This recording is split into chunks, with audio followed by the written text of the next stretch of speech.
Hello everyone. आज के इस वीडियो में हम इंडियन कॉन्स्टिट्यूशन के जितने भी इम्पोर्टेंट आर्टिकल्स दिए गए हैं उन सभी को देखने वाले हैं। एग्ज़ाम के नज़रिए से देखें तो बहुत इंपॉर्टेंट टॉपिक है। एक या दो क्वेश्चन इससे आना ही है, मैंडेटरी ही है, आता ही है ना। तो चलिए रिवाइज कर लेते हैं अपनी चीज़ें। सबसे पहले आर्टिकल 1 से लेकर 5, इसमें यूनियन एंड इट्स टेरिटरी इस बारे में मेंशन किया गया है। 1 से 5 नहीं, 1 से 4 ही है ये।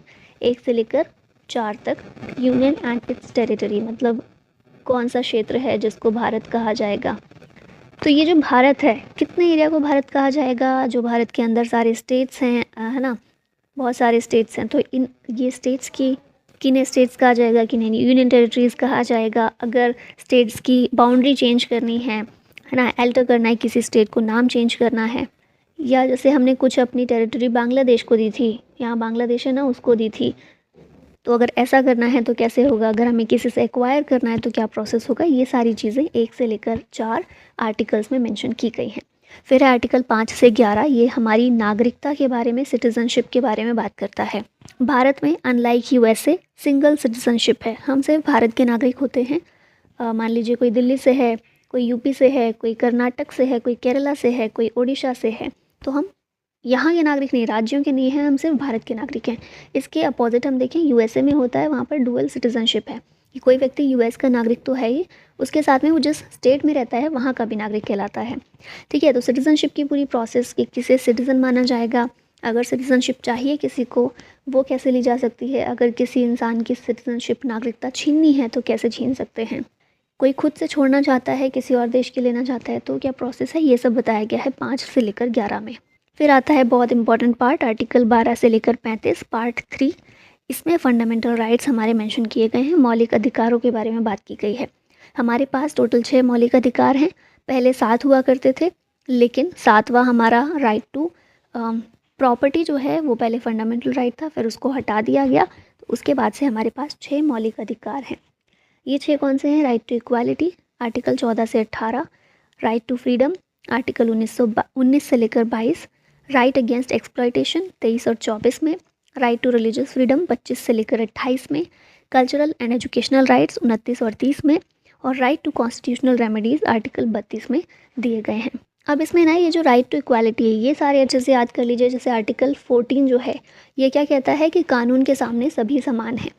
आर्टिकल 15 बात करता है कि राज्य किसी भी इंसान के साथ कुछ आधारों पर भेदभाव नहीं कर सकता, जैसे religion, caste, place of birth, gender, इन आधारों पर राज्य किसी के साथ भी भेदभाव नहीं करेगा। फिर आता है आर्टिकल 16 जो हम सभी को ये कहता है कि सभी लोगों को अवसर की समानता दी जाएगी। जैसे हम सब एग्ज़ाम दे सकते हैं, है ना, गवर्नमेंट कोई भी एग्ज़ाम निकालती है, कोई भी एग्ज़ाम लेती है किसी भी पोस्ट के लिए, तो सभी दे सकते हैं, किसी को रोका नहीं जा सकता। बस हाँ, वो कंडीशंस होती हैं कि आपके पास कुछ डॉक्यूमेंट्स होने चाहिए, कुछ आप जैसे किसी में ग्रेजुएशन मांगी हुई है तो वो होनी चाहिए, वो कंडीशंस अलग हैं। पर उसके अलावा हम देखें किसी को रोक नहीं सकते, अवसर सबके पास समान रूप से है। फिर जो 17 है ये काफ़ी इंपॉर्टेंट है, कई बार पूछा गया है, छुआछूत का अंत करने का काम करता है ये वाला आर्टिकल। और 18 में जो पहले उपाधियाँ दी जाती थी ना, राय बहादुर की उपाधि या फिर ऐसी कोई भी उपाधि, उसको ख़त्म किया गया जो पहले के टाइम में हुआ करती थी। ठीक है, तो ये 14 से 18 हमें इक्वालिटी का अधिकार देते हैं। अब 19 जो आर्टिकल है ये काफ़ी इंपॉर्टेंट है। तो आर्टिकल 19 के अंदर ही हमें 6 राइट्स दिए गए हैं। ये कौन से हैं? ये 19 में clause A B C D E और G, F जो था, F भी था, F को ख़त्म कर दिया गया। जो राइट टू प्रॉपर्टी है उससे रिलेटेड 19F और आर्टिकल 31 ये थे, इन दोनों को ही हटा के 300A में पहुँचा दिया गया 44th अमेंडमेंट के ज़रिए। ठीक है, अभी बचते कौन से? A B C D E और G। इसमें कौन से दिए हुए हैं? तो सबसे पहला है स्पीच एंड एक्सप्रेशन का, सभी को अधिकार है, सभी स्वतंत्र हैं स्पीच और एक्सप्रेशन के लिए। फिर बिना हथियारों के असेंबल कर सकते हैं पीसेबली। ठीक है, मतलब संगठन बनाने का अधिकार, कोई सभा करने का अधिकार ये भी है, लेकिन बिना हथियारों के शांतिपूर्ण तरीके से। फिर कोई एसोसिएशन बनाना है, यूनियन बनाना है, या फिर कोऑपरेटिव सोसाइटीज़ बनानी है तो उसको भी फॉर्म किया जा सकता है। Movement with in Indian territory ये भी हो सकता है, ये भी, इसके लिए भी आज़ाद हैं सभी। फिर कोई भी रेजिडेंस और सेटलमेंट के लिए ये भी हमारे पास आज़ादी है। और कोई भी प्रोफेशन अपनाना, कोई भी ऑक्यूपेशन, कोई भी ट्रेड या फिर कोई भी बिजनेस जिससे पब्लिक सोशल अफेक्ट किसी तरह का ना हो, वो अपना सकते हैं, कर सकते हैं। फिर एक इम्पॉर्टेंट आर्टिकल है 21A, इसको भी बाद में शामिल किया गया, मैंने ये पहले भी बताई हैं चीज़ें। जब भी किसी भी आर्टिकल के साथ में पीछे ABCD कुछ जुड़ा हुआ है और वो कैपिटल में है, इसका मतलब अमेंडमेंट के ज़रिए उसको शामिल किया गया है। अगर कैपिटल में नहीं है, स्मॉल लेटर में है, तो अमेंडमेंट से नहीं, शुरुआत से ही वो था।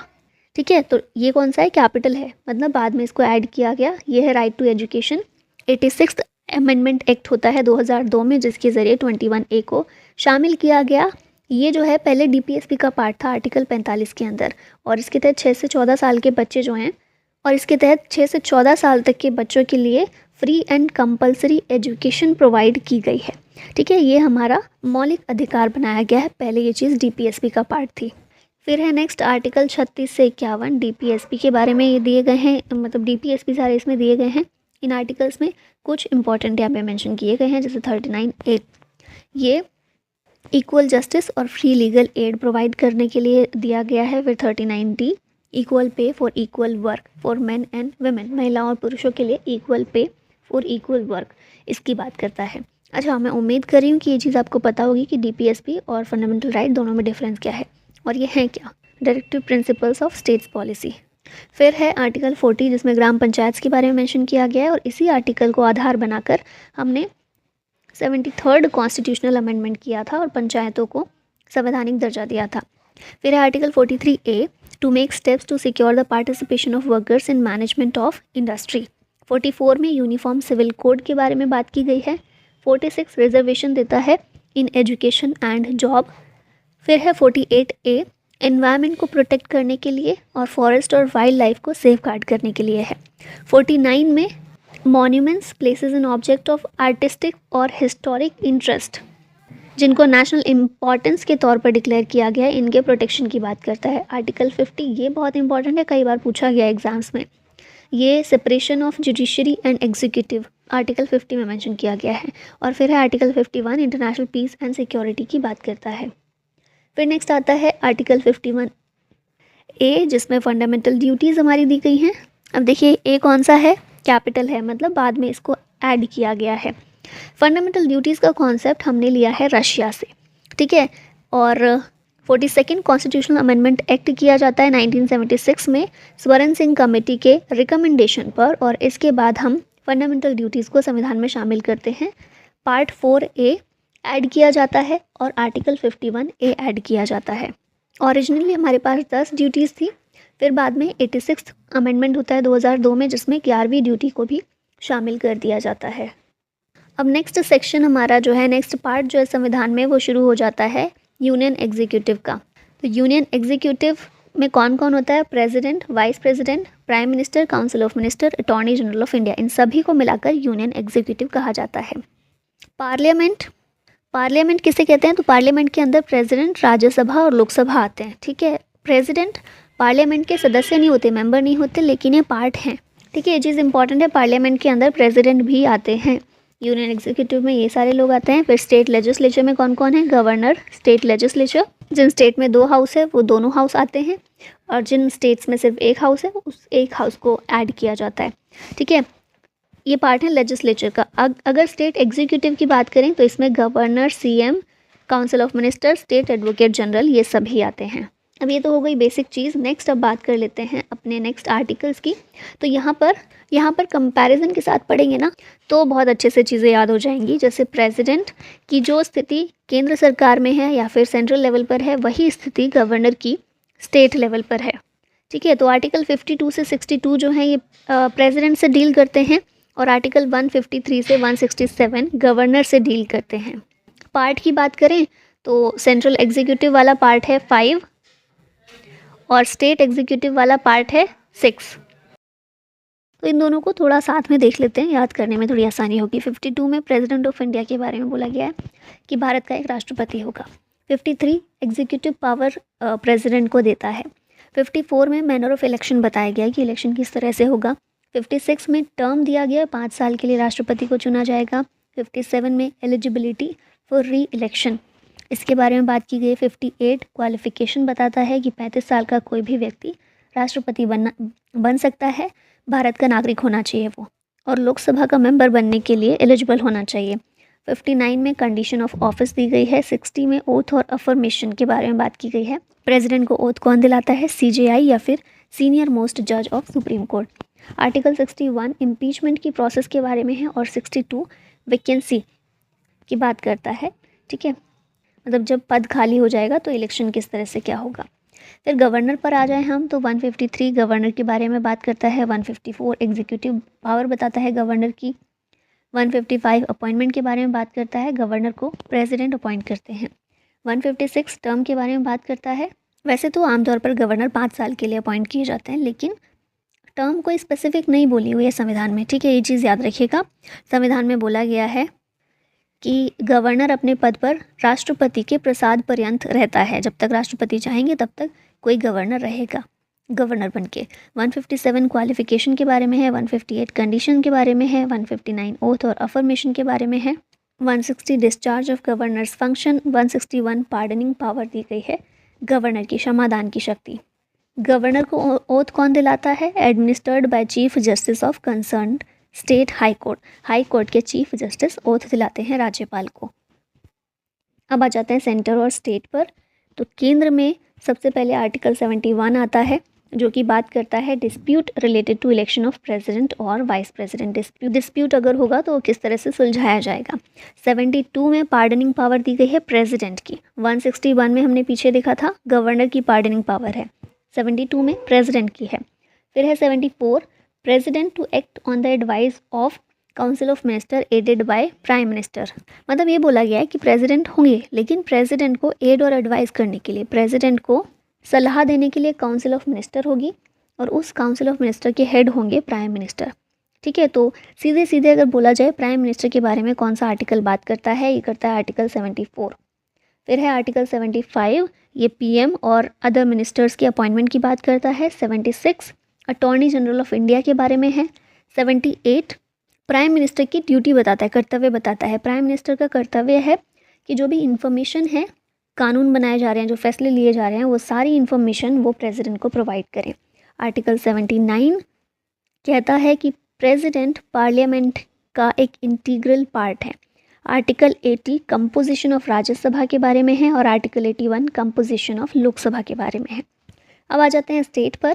तो आर्टिकल 161 हमने देख लिया। आर्टिकल 163 चीफ मिनिस्टर के बारे में बात करता है। गवर्नर को सलाह देने के लिए एक काउंसिल ऑफ मिनिस्टर होगी, जिसके मुखिया होंगे चीफ मिनिस्टर। ठीक है, 164 सीएम और अदर मिनिस्टर्स के अपॉइंटमेंट की बात करता है। 165 एडवोकेट जनरल ऑफ स्टेट के अपॉइंटमेंट की बात करता है। 167 यहाँ पर सीएम की ड्यूटी है कि गवर्नर को वो सारी इन्फॉर्मेशन प्रोवाइड करें। 169 क्रिएशन और abolition of state legislative council के बारे में है। सभी स्टेट्स में दोनों सदन नहीं हैं, कुछ स्टेट्स ऐसे हैं जहाँ पर लेजिस्लेटिव असेंबली भी है और लेजिस्लेटिव काउंसिल भी है। ठीक है, तो किस तरह से क्रिएशन हो सकता है और किस तरह अबॉलिशन हो सकता है लेजिस्लेटिव काउंसिल का, क्योंकि ये सभी स्टेट में नहीं है। अगर स्टेट्स चाहें तो उसको बनाने के लिए अपने यहाँ पर एक प्रस्ताव पास कर सकते हैं, फिर सेंटर के पास भेज सकते हैं। अब सेंटर का मन है, अगर सेंटर को लगता है ज़रूरी तो बनाएंगे, वरना नहीं बनाएंगे। ठीक है, तो यहाँ पर जो फाइनल पावर है लेजिस्लेटिव काउंसिल बनाने की, ये सेंट्रल गवर्नमेंट के पास ही है, यानी कि हमारी पार्लियामेंट के पास ही है। लेकिन बनाना है या नहीं बनाना, स्टेट्स भी इसमें इनिशिएट कर सकता है। जैसे किसी स्टेट में है लेजिस्लेटिव काउंसिल और उनको नहीं चाहिए, तो वो हटाने के लिए भी अपने यहाँ प्रस्ताव पास कर सकते हैं, फिर सेंटर के पास भेज सकते हैं रिक्वेस्ट। ठीक है, अब है आर्टिकल 170, इसमें composition of state legislative assembly की बात की गई है, जहाँ बोला है कि 500 से ज़्यादा मेंबर नहीं होने चाहिए स्टेट लेजिस्लेटिव असेंबली में। और 171 composition of state legislative council की बात करता है कि असेंबली में जितने मेंबर्स हैं उसके 1/3 से ज़्यादा नहीं होने चाहिए काउंसिल में। ठीक है, अब नेक्स्ट आता है आर्टिकल 80 का क्लॉज 1 सब क्लॉज ए, जो कि बात करता है कि प्रेसिडेंट राज्यसभा में 12 मेंबर्स को नॉमिनेट कर सकते हैं। और ये 12 मेंबर्स कैसे होते हैं? ये 12 मेंबर्स लेजिस्लेटिव, आर्ट, साइंस और सोशल सर्विस, इन 4 फील्ड से इन 12 मेंबर्स को राज्यसभा में प्रेसिडेंट के द्वारा नॉमिनेट किया जा सकता है। और ये कौन सा आर्टिकल है? 80। फिर आता है सुप्रीम कोर्ट, जो कि आर्टिकल 124 से 147 के बीच में दिया गया है। अब यहाँ पर देखें 124 में है सुप्रीम कोर्ट के बारे में। ठीक है, कि सुप्रीम कोर्ट होगा देश का, जिसके पास जुडिशरी की फील्ड में हायर अथॉरिटी होगी। फिर है 125 आर्टिकल 125, ये जजेस की सैलरीज वगैरह की बात करता है। Article 126 acting chief justice of India की बात करता है। मतलब मान लो फिलहाल सीजेआई नहीं है हमारे, है ना, वो बीमार पड़ गए हैं, कुछ मृत्यु हो गई है किसी सीजेआई की या कुछ ऐसी कंडीशन आ गई है, तो उस टाइम पर प्रेसिडेंट अपॉइंट कर सकता है एक एक्टिंग सीजेआई को। ठीक है, फिर 127 एडहॉक जज की बात करता है। सीजेआई एडहॉक जज को अपॉइंट कर सकता है।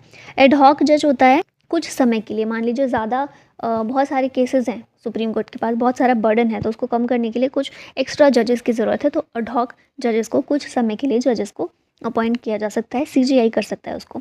फिर आर्टिकल 128 रिटायर्ड जजेस के बारे में प्रावधान है इसमें कि जो जजेस रिटायर हो गए हैं उनको भी वापस सीजेआई अपॉइंट कर सकता है। कुछ स्पेसिफिक चीज़ों के लिए अगर ज़रूरत है उनकी तो उनको वापस बुलाया जा सकता है। ठीक है, फिर है आर्टिकल 129 कोर्ट ऑफ रिकॉर्ड की बात करता है। हमारा सुप्रीम कोर्ट जो है वो कोर्ट ऑफ रिकॉर्ड भी उसको बोला जाता है, क्योंकि जो भी फैसले लिए जाते हैं उन सबका रिकॉर्ड रखा जाता है ताकि आने वाले समय में उनका इस्तेमाल किया जा सके रेफरेंस के तौर पर। तो ये है 129 में। फिर 130 में सीट ऑफ सुप्रीम कोर्ट की बात की गई है।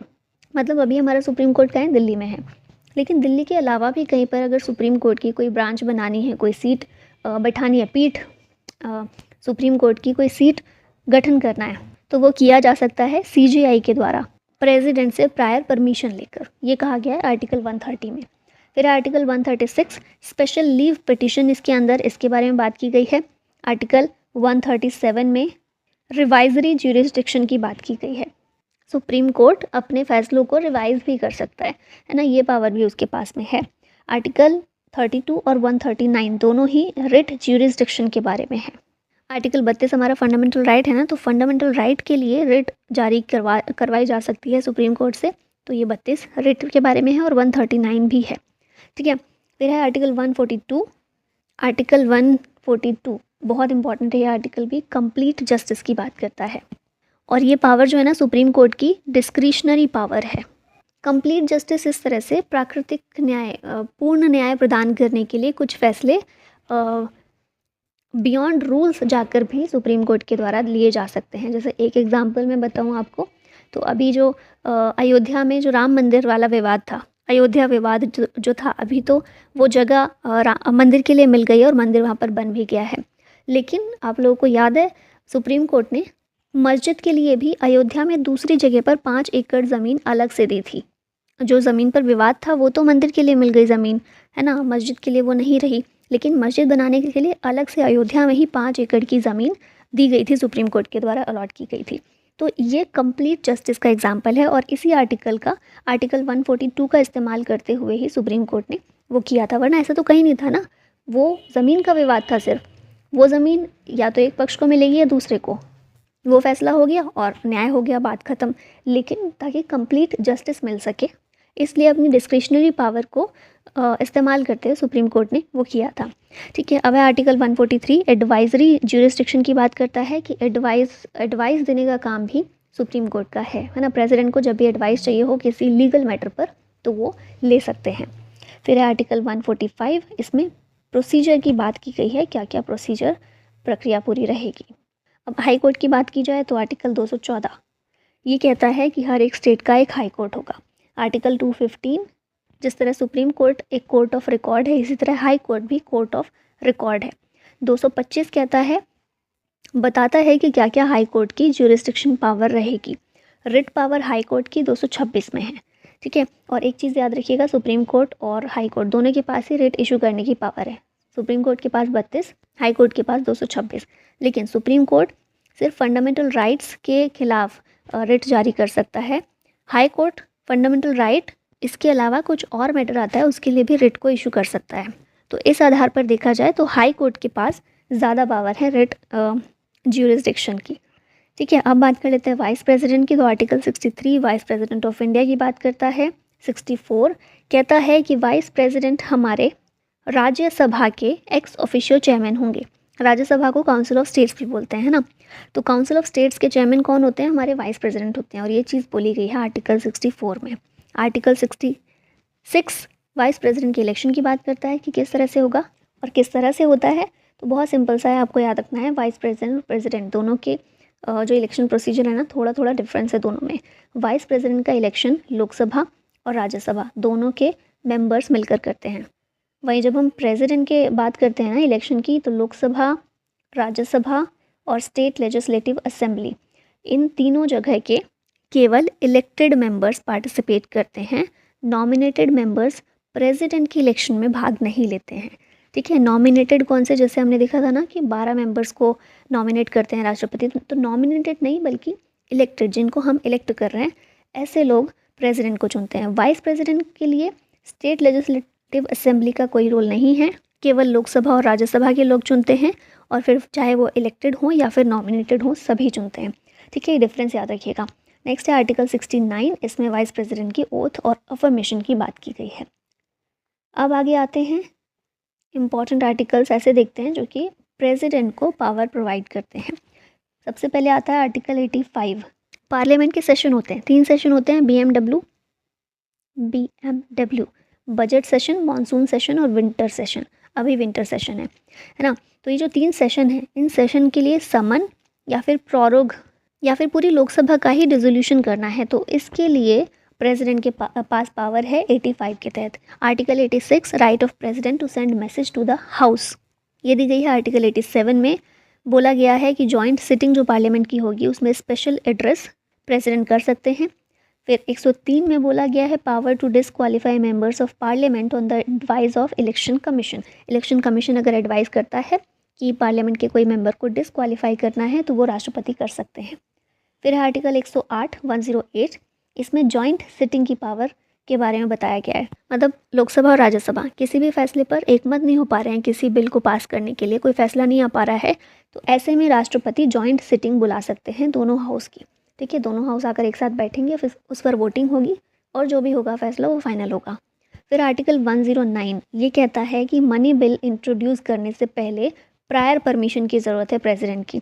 ठीक है, प्रायर परमिशन मतलब इंट्रोड्यूस जब किया जा रहा है उससे पहले प्रेसिडेंट की परमिशन लेनी है, परमिशन लेने के बाद ही इंट्रोड्यूस किया जाएगा मनी बिल। ठीक है, 109 में ये बोला गया। मनी बिल की डेफिनेशन 110 में दी गई है। ठीक है, कि मनी बिल होता क्या, धन विधेयक क्या है, और धन विधेयक के लिए लोकसभा के पास ही पावर है, राज्यसभा के पास कोई पावर नहीं है। राज्यसभा सिर्फ 14 दिन तक उस बिल को अपने पास रख सकती है, 14 दिन के बाद राज्यसभा पास करे या ना करे उसको पास माना जाता है। ठीक है, और क्योंकि प्रेसिडेंट प्रायर परमिशन देते हैं, पहले से ही परमिशन देते हैं, इसलिए प्रेसिडेंट को भी बाद में जब पास होकर प्रेसिडेंट के पास जाता है साइन होने के लिए तो उनको परमिशन देनी ही होती है। ठीक है, अब नेक्स्ट आता है आर्टिकल 111। जो बिल्स आते हैं ना, बिल्स जो पास हो जाते हैं लोकसभा राज्यसभा दोनों जगह से, तो उसके बाद लास्ट में प्रेसिडेंट के साइन उसमें चाहिए होते हैं, तब जाके वो कानून बनता है। तो ये जो असेंट बिल को देते हैं लास्ट, उस बारे में है। फिर आर्टिकल 112 ये बजट के बारे में बात करता है। बजट शब्द संविधान में कहीं भी नहीं है, बजट को एनुअल फाइनेंशियल स्टेटमेंट बोला गया है। ठीक है, और बजट की प्रेजेंटेशन को देखना प्रेसिडेंट की रिस्पॉन्सिबिलिटी है, ये बोला गया 112 में। फिर है 1, 2, 3 ordinance making power of president, बहुत इंपॉर्टेंट पावर है ये प्रेसिडेंट की। ऑर्डिनेंस को अध्यादेश भी बोलते हैं।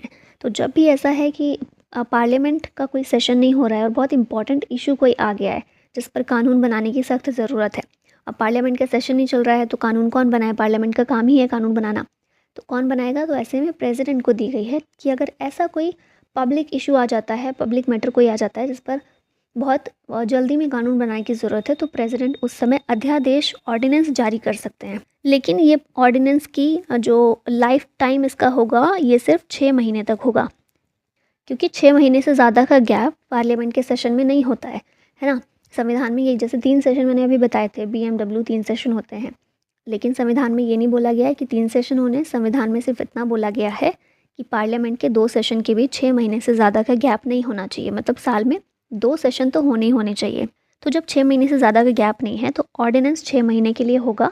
6 महीने बाद जब पार्लियामेंट वापस सेशन में आएगी तो इस ऑर्डिनेंस पर वो विचार करेगी। अगर पार्लियामेंट को लगेगा कि ये ऑर्डिनेंस सही है, ये कानून बने रहना चाहिए, तो वो पास कर देंगे। अगर उनको लगेगा कि सही नहीं है तो वो ख़त्म कर देंगे।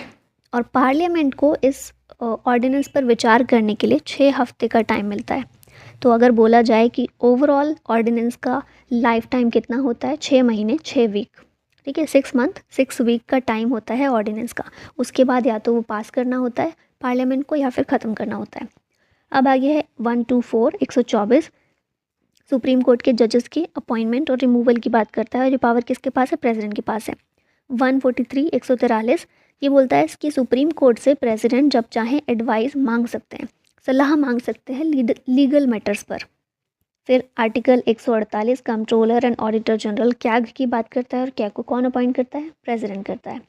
फिर 155 है जो कि गवर्नर के अपॉइंटमेंट की शक्ति देता है प्रेसिडेंट को। Article 201 veto over state bill, ये पावर भी इम्पॉर्टेंट है। स्टेट असेंबली में जब कोई बिल लाया जाता है, पास किया जाता है, तो उसमें भी लास्ट की प्रोसीजर यही है कि गवर्नर के पास भेजा जाता है। गवर्नर को फाइनल असेंट अपना देना होता है उस बिल को, गवर्नर उस पर साइन कर देते हैं तो वो कानून बन जाता है। तो गवर्नर के पास भी ना वहाँ कई सारे ऑप्शंस होते हैं। एक तो ये कि वो साइन कर दें और वो बिल कानून बन जाएगा। दूसरा ऑप्शन है कि वो साइन ना करें। फिर एक और ऑप्शन है गवर्नर के पास कि वो अपने पास रख लें प्रेसिडेंट के लिए। ठीक है, मतलब वो कुछ ना करे उस पर, वो प्रेसिडेंट के पास सीधे भेज दें कि मैं कुछ नहीं इसमें कर रहा हूँ, प्रेसिडेंट देखेंगे। तो प्रेसिडेंट को ये पावर आर्टिकल 201 में दी गई है। ठीक है, वीटो ओवर स्टेट बिल। फिर है 217 अपॉइंटमेंट एंड रिमूवल ऑफ जजेस of high court. High court के जजेस को अपॉइंट करना या हटाना, ये पावर दी गई है प्रेसिडेंट को इसमें। फिर आगे आता है आर्टिकल 263 इंटर स्टेट काउंसिल के इस्टेब्लिशमेंट के बारे में ये है। और आर्टिकल 262 रिवर डिस्प्यूट के लिए जो काउंसिल बनाई जाती है ना, उसके बारे में है।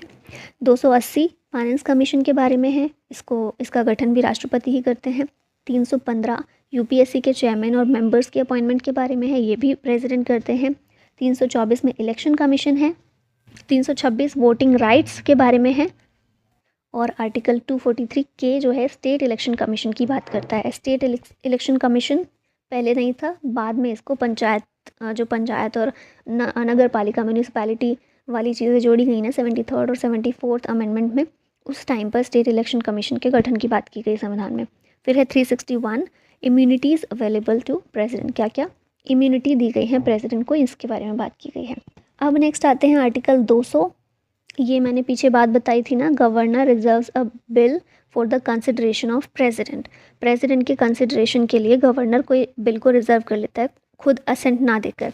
तो वो 200 में बोला गया, और 201 में प्रेसिडेंट की पावर दी गई है कि वो जो चाहें उस बिल के साथ कर सकते हैं।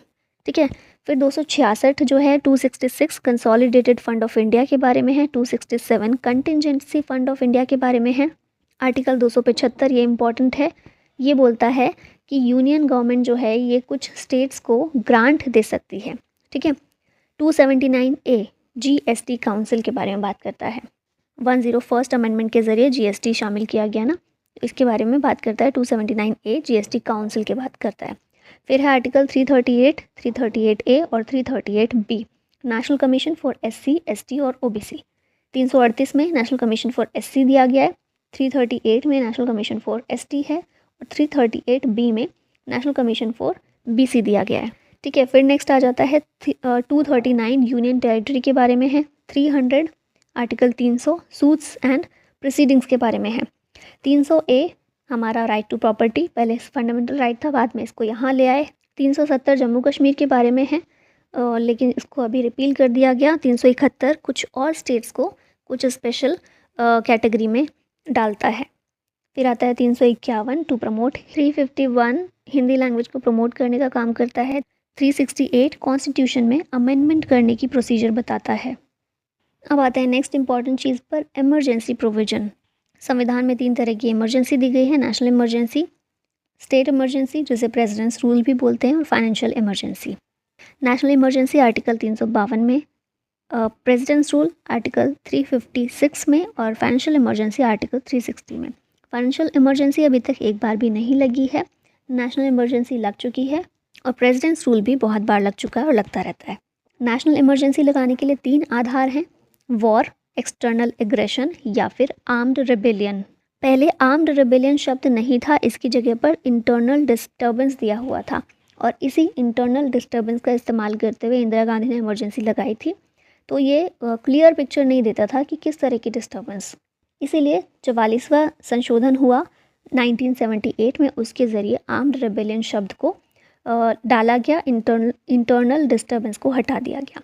ठीक है, फिर प्रेसिडेंट्स रूल लगता रहता है, और एक तरह से इसको कॉन्स्टिट्यूशनल फेलियर माना जाता है, ज़्यादातर जिस तरह से इसका गलत इस्तेमाल किया जाता रहा है। ठीक है, फाइनेंशियल इमरजेंसी मैंने बता दिया, अभी तक नहीं लगा है।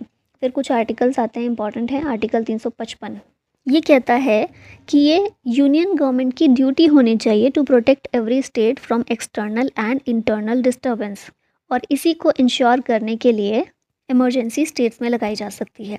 आर्टिकल 358 ये अबॉलिशन ऑफ आर्टिकल 19 इससे रिलेटेड है। मतलब आर्टिकल 19 हमारे क्या है, स्वतंत्रता का अधिकार है, तो इसकी अबॉलिशन से संबंधित है आर्टिकल 358, क्योंकि आपको पता होना चाहिए इमरजेंसी में हमारे अधिकार भी निलंबित किए जा सकते हैं और इमरजेंसी के टाइम पर हम अपने अधिकारों को वापस पाने के लिए कोर्ट के पास नहीं जा सकते।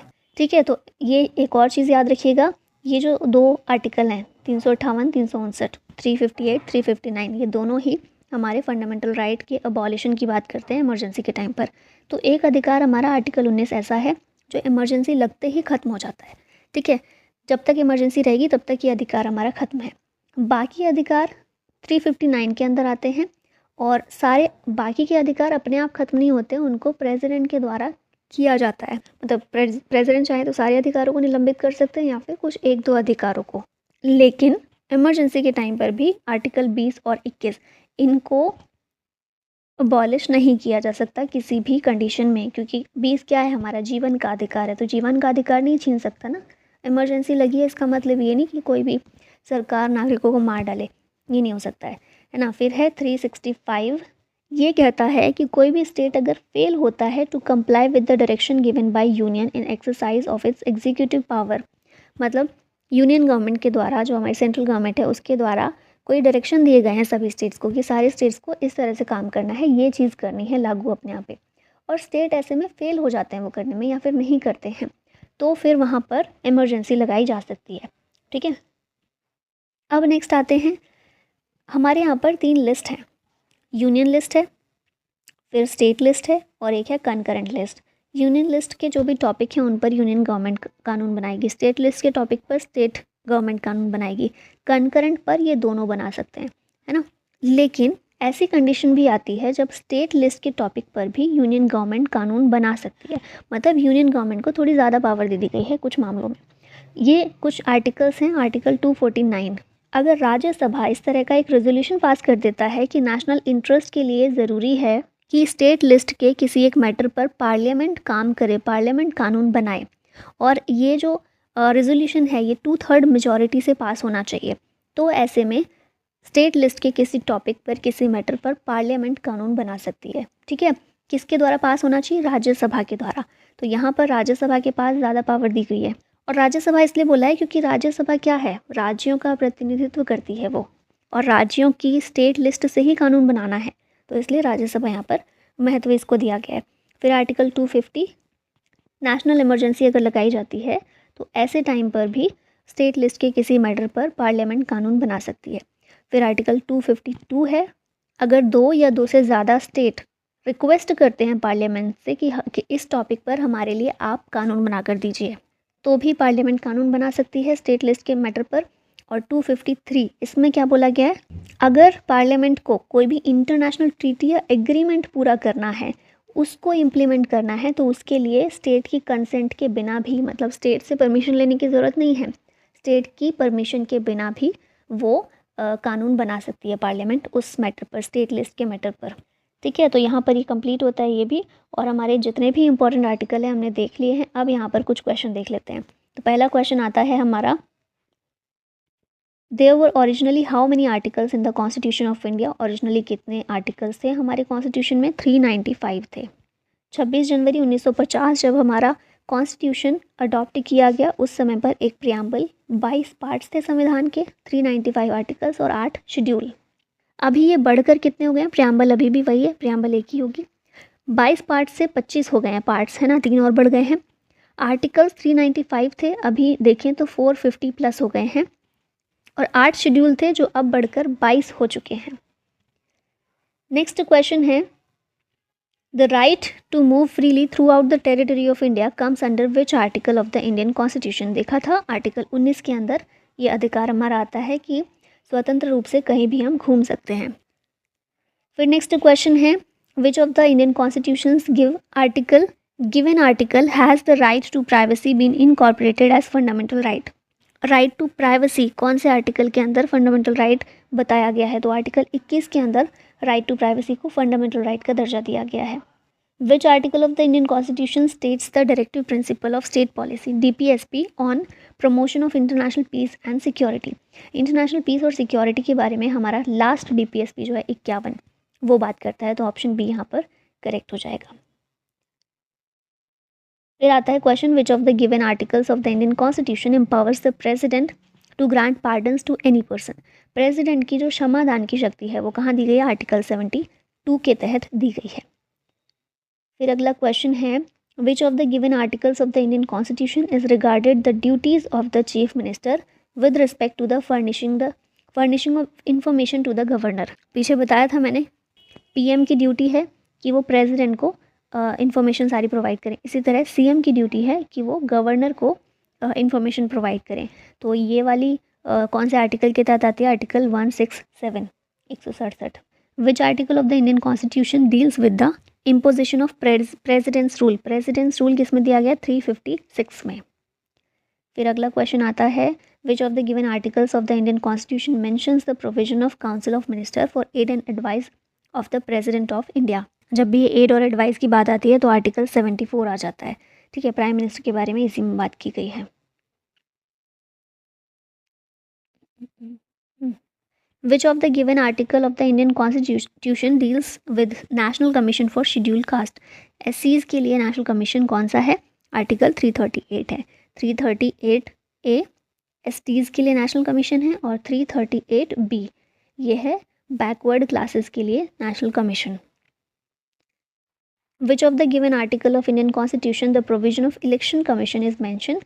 इलेक्शन कमीशन का मेंशन किया गया आर्टिकल 324 के तहत। फिर नेक्स्ट है, प्रेसिडेंट के बारे में कौन सा आर्टिकल है? आर्टिकल 52 है। कौन सा आर्टिकल ऐसा है जिसे डॉक्टर BR अम्बेडकर ने heart and soul of Indian constitution कहा? ये है आर्टिकल 32। ऑल इंडिया सर्विसेज ये कहाँ मेंशन की गई हैं? आर्टिकल 312 में। ठीक है, और सिविल सर्वेंट्स को जो कॉन्स्टिट्यूशनल सेफ गार्ड अवेलेबल हैं वो इंश्योर किए गए हैं आर्टिकल 311 के तहत। 312 में ऑल इंडिया सर्विसेज की बात की गई है, मेंशन किया गया है इनको। Under which article of the Indian constitution has the state been empowered to protect and improve the environment, forest and wild life? ये है आर्टिकल 48A के तहत एनवायरमेंट को प्रोटेक्ट करने के लिए DPSP है ये एक। फिर आता है next question, article 359 of the constitution of India deals with which one of the following? तो अगर हम देखें सारे option, declaration of financial emergency किस में है? 361 में है। Promulgation of president's rule in a state, president's rules किस में है? 356 में है। फिर है suspension of the enforcement of fundamental rights except a few during emergency. Rights के लिए इमरजेंसी के टाइम पर फंडामेंटल राइट्स को अबॉलिश कर दिया जाता है। कौन से दो आर्टिकल्स थे? 358 और 359। 358 19 को अबॉलिश करता है, 359 20 और 21 को छोड़कर बाकी सबको अबॉलिश करता है। तो यही बोला जा रहा है ऑप्शन सी में, तो यही आंसर होगा इसका। और फिर लास्ट वाला जो है UPSC के मेंबर्स का टर्म्स और कंडीशन, तो वो तो 315 में UPSC के बारे में बात की गई है। Article 19(1) of the constitution of India as it stands amended includes which of the following?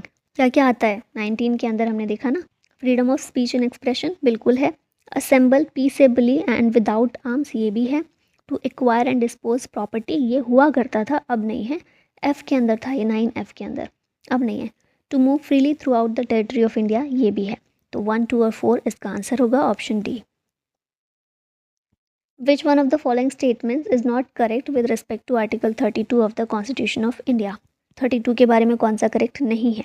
It provides remedies to citizens for the enforcement of fundamental right. Article 32 यही है, अगर हमारा फंडामेंटल राइट का हनन हो रहा है तो हम उसको इम्पोज करवाने के लिए जा सकते हैं, है ना। फिर है it is a part of fundamental right, फिर है it is a part of fundamental right, तो ऑफकोर्स ये फंडामेंटल राइट है। सुप्रीम कोर्ट के not refuse a writ petition under 32 on the ground of delay, तो ये भी ठीक है। फोर्थ इसका आंसर होगा protection under article 32 also applies to the enforcement of ordinary law which has nothing to do with the fundamental right, तो ये गलत है। ठीक है, फंडामेंटल राइट जो नहीं है उसको इन्फोर्स करवाने के लिए इसका इस्तेमाल नहीं हो सकता है।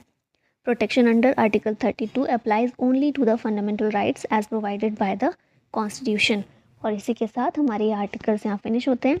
आई होप रिविज़न हो गया होगा आपका अच्छे से, और बस इसी के साथ एंड करते हैं इसका। Thank you so much for watching.